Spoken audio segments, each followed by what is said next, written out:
આજે આપણે હલવાઈ જેવો મૈસૂર પાક ઘરે માત્ર 15 મિનિટમાં જાળીદાર અને 3 કલરનો શેડવાળો સરળ રીતે બનાવીને તૈયાર કરીશું। એક બાઉલની અંદર 150 ગ્રામ જેટલો બેસન ચાળેલો લઈશું। એની અંદર અડધા કપ જેટલું મેલ્ટેડ ઘી ઉમેરીશું। અહીં 1 કપ જેટલું ઘી લીધું છે, તો થોડું થોડું કરીને આપણે અડધા કપ જેટલું ઘી ઉમેરી દેવાનું છે। હવે 1 કપ અને વજનથી 180 ગ્રામ જેટલી ખાંડ લઈશું, અડધા કપ જેટલું પાણી અને 1 ટીસ્પૂન જેટલો એલચી પાવડર ઉમેરી મિક્સ કરી એક તારની આપણે ચાસણી બનાવી લઈશું।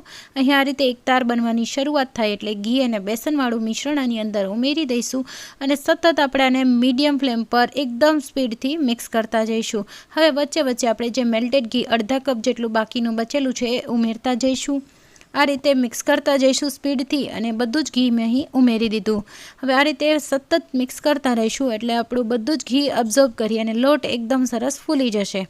આ રીતે લોટ ફૂલી જાય એટલે 2 થી 3 મિનિટ માટે હાઈ ગેસની ફ્લેમ કરીને સતત પેનને પણ ચલાવતા રહીશું અને સ્પેચ્યુલાથી પણ સરસ રીતે સ્પીડથી મિક્સ કરતા રહીશું। હવે સાઈડમાં કાઢેલું થોડું જે મિશ્રણ છે એને આપણે ચેક કરી લઈએ તો અહીં સરસ શેપ બનવા લાગ્યો છે, મતલબ આપણું હવે મૈસૂર પાક આપણે સેટ કરવાની કન્સિસ્ટન્સીમાં આવી ગયો છે।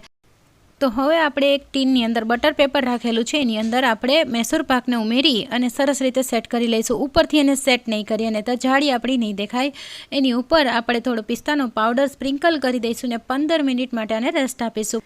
15 મિનિટ બાદ આપણે આને ડીમોલ્ડ કરી લઈશું અને હલકો ગરમ હોય ત્યારે જ કટ લગાવી લઈશું। આની ડિટેલ રેસીપી મેં ટાઇટલ પાસે આપેલી છે, ત્યાંથી તમે ચેક કરી શકો છો। તો અહીં આપણો હલવાઈ જેવો 3 કલરના શેડવાળો અને જાળીદાર મૈસૂર સરળ રીતે તૈયાર છે। વિડીયો પસંદ આવ્યો હોય તો લાઇક કરી, શેર કરી, ચેનલને સબસ્ક્રાઈબ જરૂરથી કરી દેજો।